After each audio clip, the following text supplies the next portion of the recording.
Now, as you can tell, if you take a look at the official HTMX reference page, HTMX offers quite a few attributes you can add, and some other features which we'll also explore throughout this course. And whilst I won't cover all those attributes in this section here already, since this is just the essentials section, there is one other really essential attribute that I do want to cover here, and that's the hx trigger attribute. And the hx trigger attribute can be added to an element to control how exactly the request will be triggered.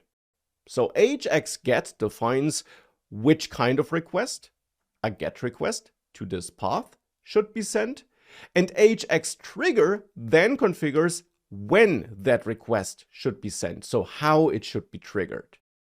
And of course, it worked without that attribute as well, right? A request was sent when we clicked the button. And the reason for that is that by default, requests will be sent when the most obvious event, you could say, the event that makes the most sense for a given element occurs.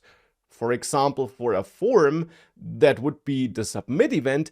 For a button, and actually for most elements, it's a click event. And therefore, if you want to send that request upon a click on the element on which the attribute is added, you don't need hxTrigger. But you do need it if you want to send the request when some other event occurs. And you can configure quite a lot of things here. You can, for example, also make sure that it's a click event with the control key pressed. That could be done as well, and you see the syntax for that here in the docs, though you of course don't need to go through them here. I'll show you some important examples here throughout this course. So let's therefore say that here, for demo purposes, I want to send the request if I enter this element with my mouse, so if I hover over it, if I also at the same time have the control key pressed. If I save that all and I reload here, you'll notice that if I now mouse over Learn More, nothing happens. If I click it, nothing happens. But if I now hold the control key, which I'm now doing, and I hover over it, now the request was sent and this is loaded. Now you can also define multiple events that should trigger this request, simply by separating them with a comma here in that value for hxTrigger. So for example, here we could also add click. And now this would make sure that this request here is sent whenever we mouse over the button if the control key is pressed, or if we just click the button without the requirement of the control key being pressed.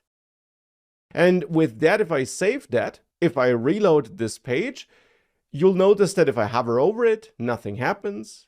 If I hover over it with the control key pressed, this is loaded. And if I click it, this is also loaded.